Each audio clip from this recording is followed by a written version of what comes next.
தமிழக சட்டமன்ற தேர்தல் நேற்று முடிஞ்சிருக்கு மக்களே. இப்போ நேற்று மார்னிங் பார்த்தீங்கன்னா ஒரு நியூஸ் ஒன்று வெளியாகுது. என்னென்னா, திரு எடப்பாடி பழனிசாமி அவர்களுக்கு ஒரு சில ஐஏஎஸ் ஐபிஎஸ் ஆஃபீஸர்ஸ்லாம் கால் பண்ணி நமக்கு தான் சாதகமாக இருக்குது சார் அப்படிங்கிற மாதிரி பேசியிருக்கிறதாகவும், அது மட்டும் இல்லாமல் ஒரு சில டிஸ்ட்ரிக்ஸில் எஸ்பி லெவல் ஆஃபீஸர்ஸ்லாம் இன்ஸ்பெக்டர்ஸ் சப் இன்ஸ்பெக்டர்ஸ்லாம் கூப்பிட்டு ஒரு மீட்டிங் போட்டு, இதை பாருங்கள் கொஞ்சம் நிலைமை வந்து வேறு மாதிரி தான் இருக்குது, ஆட்சி மாற்றம் ஏற்படுற மாதிரி தான் இருக்குது, அதனால் ஆளுங்கட்சி சொல்கிறாங்க அப்படின்னு சொல்லிட்டு நீங்கள் ஏதாவது பூத்தில் பண்ணிடாதீங்க, அது உங்களுக்கே பிரச்சனை வந்துட போகுது பின்னாடி அப்படிங்கிற மாதிரி அட்வைஸ் பண்ணதாகவும் ஒரு செய்தி நேற்று மார்னிங்கே வெளியாச்சு மக்களே. நேற்று போலிங் முடிஞ்சதுக்கு அப்புறம் யார் ஆட்சியை பிடிக்க போகிறா, ஆட்சி மாற்றம் ஏற்படுமா இல்லை இது கண்டினியூ ஆகுமா அப்படிங்கிற டிபேட் பெருசாக போயிட்டுருக்குன்னு சொல்லலாம்.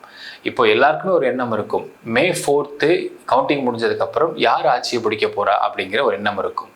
யார் பிடிப்பாங்க, டீம் கண்டினியூ ஆக போதா இல்லை ஆட்சி மாற்றம் ஏற்பட போதா, ஒரு அலசல் பார்த்துடலாமா? வாங்க பார்க்கலாம்.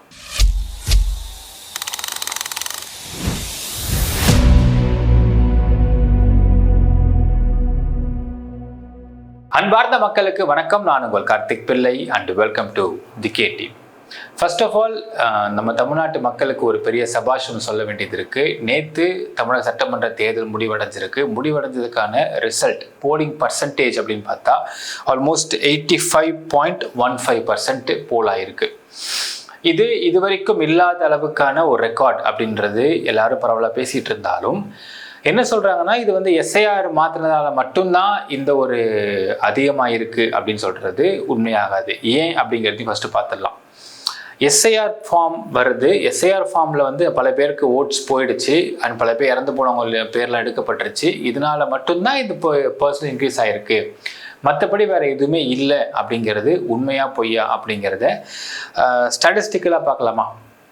2021 எலெக்ஷன் அந்த சமயத்தில் எத்தனை பேர் ரெஜிஸ்டர்ட் ஓட்டர்ஸ் அப்படின்னு பார்த்தா 6.29 crore இருந்தாங்க. அதில் ஓட் போட்டவங்க 4.63 crores, ஆல்மோஸ்ட் வந்து கிட்டத்தட்ட 73.6% பீப்புள் ஓட்டு கேஸ்ட் பண்ணிருக்காங்க அப்படின்ட்டு. இப்போ எஸ்ஐஆர் ஃபார்ம் உள்ள வருது. எஸ்ஐஆர் ஃபார்மில் பல இறந்து போனவங்க, ஒரே ஊரில் ஒரே ஆளுக்கு 2 இடத்துல ஓட்டு இருக்கிறது, அதே மாதிரி ஒரே பேர் பல இடங்களில் இருக்கிற மாதிரி வருது. அதுக்கப்புறம் இப்போ இடம்பெயர்ந்து வேறு ஊருக்கு போனவங்க ஓட்டெலாம் இங்கே இருக்கிற மாதிரி இவங்க வரதே இல்லை, இங்கே இருக்கிறதே இல்லை அப்படிங்கிற மாதிரியான விஷயங்கள் எல்லாமே குறைஞ்சி ஆல்மோஸ்ட் கிட்டத்தட்ட 77 97 லட்சம் பேருடைய பேர்லாம் நீக்கப்பட்டுருச்சு. நீக்கப்பட்டவனே 2026 பார்த்தீங்கன்னா ஓட் போட தகுதியானவங்கன்றது 5.73 crore அப்படின்னு. அதில் ஓட்டு போட்டது பார்த்தீங்கன்னா 4.84 crore ஓட்டு போட்டிருக்கிறாங்க. இப்போ எல்லாம் சொல்கிறாங்க இல்லைங்களா, எஸ்ஐஆர் ஃபார்மால தாங்க இது வந்து டிஃப்ரென்ஸ் வருது, மற்றபடி எல்லாம் வராது அப்படிங்கிறாங்க. அது உண்மை இல்லை. ஏன் அப்படின்னு அனலைஸ் பண்ணி பார்த்தோம்னா, போன முறை 4.63 கோடி பேர் ஓட்டு போட்டிருக்காங்க. இந்த முறை 4.84 கோடி ஓட்டு போட்டிருக்காங்க. இதில் வந்து ஃபஸ்ட் டைம் ஓட்டர்ஸ் தான் மொத்தமாக இங்கே சேர்ந்துருக்கு அப்படின்னாலும் அந்த 5 வருஷத்தில் இறந்து போனவங்களுடைய லிஸ்ட்டும் ஒன்று இருக்குது.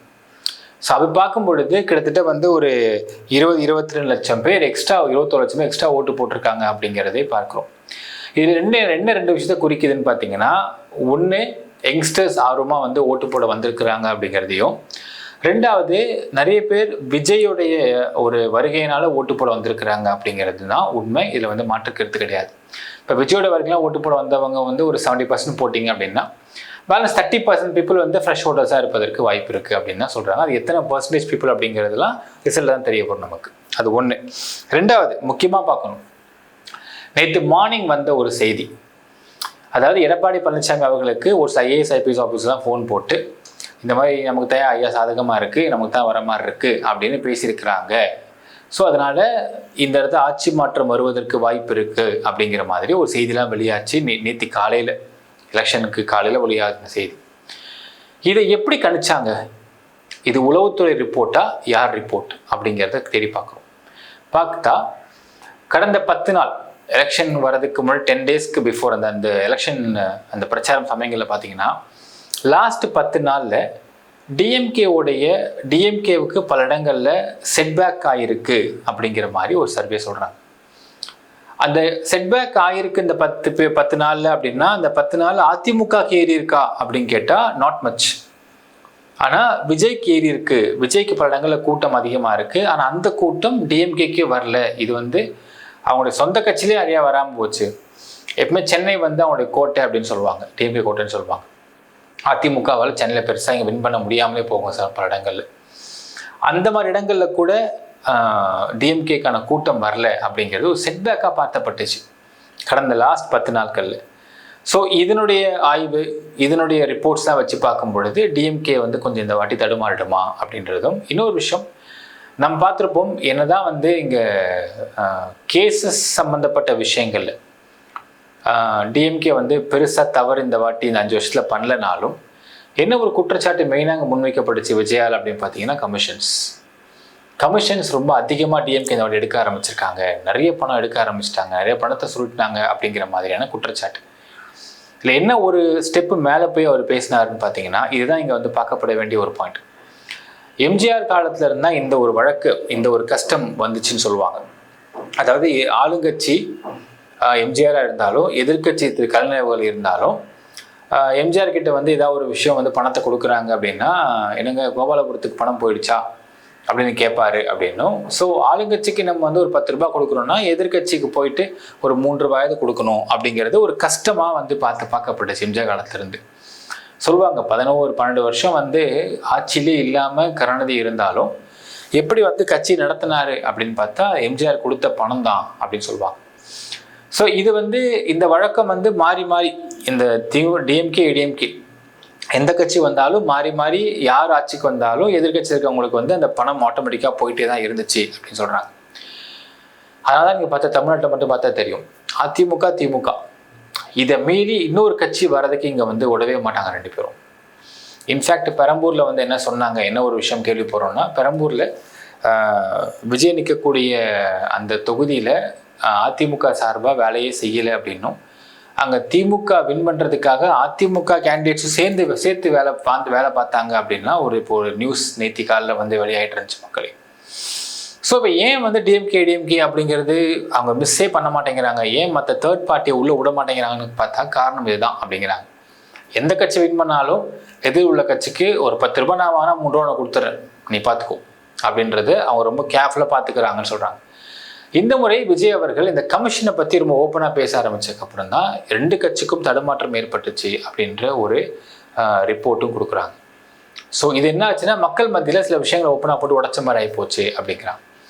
ஸோ இதனால இன்னொரு விஷயம், விஜய் எந்த ஓட்டெல்லாம் வந்து அவர் அக்வயர் பண்ண பார்க்குறாரு அப்படின்னு பார்த்தா, அக்வயர் பண்ண முடியும், பண்ணியிருக்காருன்னு பார்க்கணும். ஃபஸ்ட் டைம் மோட்டர்ஸ் வந்து பெரும்பாலானவர்கள் போன எலெக்ஷன் வரைக்கும் சீமானுக்கு போடுறவங்க இந்த முறை விஜய்க்கு போட்டிருப்பாங்க. பெரும்பாலான ஓட்டு விஜய்க்கு விழுந்திருக்கு அப்படின்ற ஒரு சர்வே. 2வது பெண்கள் ஓட்டு, 3வது மைனாரிட்டி ஓட்டுகள், கிறிஸ்டியன்ஸ் ஓட்டு, 4 தலித் ஓட்டுகள், 5வது ஒரு சில தெலுங்கு பீப்புளை வச்சு இங்கே பிரச்சாரம் பண்ணுறதுக்கு பிளான் பண்ணதுனால தெலுங்கு ஓட்டையும் அவர் கேப்சர் பண்ண ட்ரை பண்ணியிருக்கார். ஸோ இந்த மாதிரியான ஓட்ஸ் தான் மெயினாக அவர் கேப்சர் பண்ண பார்த்துருக்காரு, கேப்சர் பண்ணியும் இருக்காருன்றாங்க. இப்போ இல்லை மேஜர் என்னென்ன உடையுதுன்னு பாருங்க. ஃபஸ்ட் டைம் மோட்டர்ஸை யார் கேப்சர் பண்ணுவான்னு பார்த்தா மேஜராக சீமான் கேப்சர் பண்ணுவாப்புல. அண்ட் அதில் வந்து செதற ஓட்டு தான் டிஎம்கே வரும். ஸோ இந்த ஃபஸ்ட் டைம் மோட்டர்ஸ் வந்து ஃபுல்லாக விஜய் கேப்சர் பண்ணுறதுனால சீமான் அவர்களுக்கு பெரிய அடி இந்த வாட்டி இருக்கிறதுக்கு வாய்ப்பு இருக்கும் அப்படின்றதே பார்க்கப்படுது. அடுத்ததான் முக்கியம், மைனாரிட்டி ஓட்டு, தலித் ஓட்டு, அப்புறம் கிறிஸ்டியன்ஸ், மைனாரிட்டி கிறிஸ்டியன்ஸ் தான், மைனாரிட்டி தலித் ஓட்டு, அப்புறம் தெலுங்கு பேசுகிறவங்களுடைய ஓட்டு, அப்புறம் இவங்கெல்லாம் இந்த விமன் ஓட்டு, இந்த 4 ஓட்டையும் விஜய் வந்து கேப்சர் பண்ணியிருக்கார். என்னதான் வந்து மாற்றி ஒரு கட்சியும் நீங்கள் பார்த்தா தெரியும், நான் அடுத்த வாட்டி வின் பண்ணால் 2000 கொடுப்பேன்னு சொல்கிறாரு டிஎம்கே. இது வந்து அதிமுக ஃபஸ்ட்டே அனௌன்ஸ் பண்ணுறாங்க 2000 கொடுப்பேன்ட்டு. ஒரு கட்டத்துக்கு மேலே பார்த்தீங்கன்னா விஜய் வெளியே வந்து என்ன சொல்கிறாருன்னா, நான் 6 சிலிண்டர் ஃப்ரீயாக கொடுப்பேன் அப்படிங்கிறாரு. அதெல்லாம் வாய்ப்பே இல்லை, அப்படிலாம் கொடுக்கவே முடியாது தான். பட் இருந்தாலும் வந்து வாக்குறுதியை அள்ளி விடுறார். ஏன்னா அவருக்கே தெரியும் இந்த வாட்டி அவர் வின் பண்ணி ஆட்சிலாம் முடிக்க முடியாது, இருந்தாலும் அந்த வாக்குறுதியை அள்ளி விடுறார். இது டிஎம்கே ஏடிஎம்கே சொல்லும் பொழுது அதோட இம்பாக்டை விட விஜய் சொல்லும் பொழுது அந்த இம்பாக்ட் வேற மாதிரி இருக்குது. ஈவன் தோ பீப்புள் நோ அவரை பண்ண முடியாதுன்னு சொல்லிட்டு, ஏன்னா அதெல்லாம் வாய்ப்பு இல்லை, சாத்தியக்கூறு கிடையாதுன்னு. பட் அந்த ஃபேன் ஃபாலோவர்ஸ், முக்கியமாக விஜயை வந்து கண்ணை மூட்டு ஃபேன்ஸ் நம்பக்கூடிய அந்த ஃபேன் ஃபாலோவர்ஸ் ஃபுல்லாக விமன் ஓட்டு ஃபுல்லாக அங்கே விழுது விஜய்க்கு போகுது. ஸோ பாருங்களேன், மைனாரிட்டி கிறிஸ்டியன்ஸ் ஓட்டு, தெலுங்கு பீப்புள்ஸ் ஓட்டு, அப்புறமா தலித் ஓட்டு, இதெல்லாம் உடையிறதுனால யாருக்கு அங்கே வந்து வீக்கன் ஆகுதுன்னு பார்த்தீங்கன்னா for DMK. So anti DMK அப்படிங்கிற ஒரு வேவை கொண்டு வர ட்ரை பண்ணியிருந்தாலும், பட் நமக்கு தெரியும் இது வந்து எந்த அடிப்படையில் கொண்டு வராங்க அப்படின்னு பார்த்தா இந்த கரப்ஷன் இதில் தான் கொண்டு வந்திருக்காங்க. ஆன்டி டிஎம்கே அப்படிங்கிற ஒரு வேவை கொண்டு வரதுக்கு அவங்க பேசுகிறாங்க, பிரச்சாரம் பண்ணுறாங்க. இந்த ஒரு அடிப்படையில் ஓட்டு பிரிஞ்சாலும், டிஎம்கே கிட்டேருந்து ஓட்டு பிரிஞ்சாலும், டிஎம்கேயோட ஓட்டு எங்கே செதறதுன்னு பார்த்தீங்கன்னா 3 இடத்துக்கு செதறுது. ஒன்று டிவிகே, இன்னொன்று ஏடிஎம்கே, இன்னொன்று சீமான். ஸோ ஆன்டி டிஎம்கேயோட ஓட்டு மொத்தமாக விஜய்க்கு வரப்போகிறது இல்லை, 3 பேருக்கும் பிரியுது. ஸோ இப்போது என்ன கால்குலேஷன் பார்க்குறோம் அப்படின்னு பார்த்தா, கண்டிப்பாக இந்த முறை விஜய் எவ்வளோ ஓட்டு வாங்குவார், எத்தனை % வாங்குவார், எத்தனை இடத்துல ஜெயிப்பார் அப்படிங்கிறதுல ஒரு ரஃப் எஸ்டிமேஷன் அப்படின்னு பார்த்தா 10லேருந்து 12% ஓட்டு விஜய் வாங்குறதுக்கு வாய்ப்பு இருக்குது. இப்போ 10னே வச்சுக்கங்களேன், 10% ஓட்டு. இந்த 10% ஓட்டில் எங்கேருந்து வரும் அப்படின்னு பார்த்தா, ஒரு 6% டிஎம்கே ஓட்டு வரும், ஒரு 3% ஏடிஎம்கே ஓட்டு வரும், 1% இந்த ஃபஸ்ட் டைம் ஓட்டர்ஸ் வந்துடும். இதுதான் இந்த 10% கால்குலேஷனை பார்க்குறோம். இப்போ 10% ஓட்டு டிஎம்கே இவர் விஜய் வாங்குறாரு அப்படின்னால், அப்போது 6% அங்கேருந்து பிரியுது, டிஎம்கே அலையன்ஸ்லேருந்து பிரியுது. 3 தான் வந்து ஏடிஎம்கேலேருந்து பிரியும். ஏடிஎம்கே வந்து பெருசாக, ஏன்னா விஜய்க்கு போடக்கூடியவர்கள் பெண்கள், மைனாரிட்டி சமூகம், தலித்து, இவங்களாம் தான் போடுறாங்கன்னா அவங்களாம் மேஜராக அதிமுக சப்போர்ட்டர்ஸ் கிடையாது, இல்லை இதெல்லாம் திமுக சப்போர்ட்டர்ஸ் தான். ஸோ அங்கேருந்து பிரிஞ்சு வர்றதுனால ஃபஸ்ட்டு அங்கே வந்து அங்கே வீக்கன் ஆகுறாங்க டிஎம்கே. இப்போது ஒரு கால்குலேஷன் பாருங்கள், பர்சனல் கால்குலேஷனில் நம்ம போன முறை 2021 ஜெயிச்ச அதே கால்குலேஷனே வச்சுக்கலாம். இப்போது 45.38% டிஎம்கே வாங்கினாங்க, அதிமுக 39.71% வாங்கினாங்க. டிஃப்ரென்ஸ் பார்த்தீங்கன்னா 5.67% டிஃப்ரென்ஸ் தான் வருது. இப்போது இந்த 6% அப்படியே டிஎம்கேலேருந்து பிரிச்சாங்க கொண்டு போயிருங்க டிவிகேக்கு, 3% அதிமுக கொண்டு போயிருங்க. கொண்டு போனோம்னா இங்கே உங்களுக்கு வீக் ஆகுது டிஎம்கே. ஸோ இங்கே குறைஞ்சபட்சம் டிவிகே, முக்கியமாக டிஎம்கேவுடைய கோட்டைன்னு சொல்லக்கூடிய நார்த்தன் பார்ட் ஆஃப் தமிழ்நாடு இங்கெல்லாம் உடைக்கிறாங்க. வெஸ்டர்ன் அண்ட் சதர்ன் பார்ட் தமிழ்நாட்டில் வந்து பெருசாக உடைக்க முடியாது. ஏடிஎம்கே ரொம்ப ஸ்ட்ராங்காக அங்கே இருக்கிறாங்கன்றதையும் பார்க்குறோம். ஸோ அப்போ பார்த்தா சென்னை, செங்கல்பட்டு, வெள்ளூர், ராணிப்பேட்டை, திருப்பத்தூர், திருவண்ணாமலை, கிருஷ்ணகிரி, தருமபுரி இங்கெல்லாம் வந்து டிவிகே கொஞ்சம் உடைக்கிறாங்க ஓட்ஸு. அப்படின் பொழுது ஆட்டோமேட்டிக்காக இங்கே ஒரு 5 சீட்டாவது குறைஞ்சபட்சம் டிவிகேவை வாங்குறதுக்கு வாய்ப்பு இருக்குது. இப்போ இவங்க 5 வாங்குறாங்கன்னு வச்சுக்கோங்க மக்களே. நாம் தமிழர் எனக்கு தெரிஞ்ச டவுட்டு தான், இந்த முறை அவங்க ஒரு எம்எல்ஏ வருமானதும் பார்க்கலாம், பட் டவுட்ஃபுல் தான். இப்போது டிஎம்கே ஏடிஎம்கே அப்படின்னு பார்த்து இங்கே கரெக்ட் ரொம்ப டக் ஆஃப் வாரில் வருது அப்படின்னா டெஃபினட்டாக டிவிகே கடைசி நிமிஷத்தில் தொங்கும் பார்லிமெண்ட். இப்போ அதாவது உங்களுக்கு 2 சீட்டு, 2 எம்எல்ஏ 3 எம்எல்ஏ வித்தியாசம் தான் வருதுப்பா.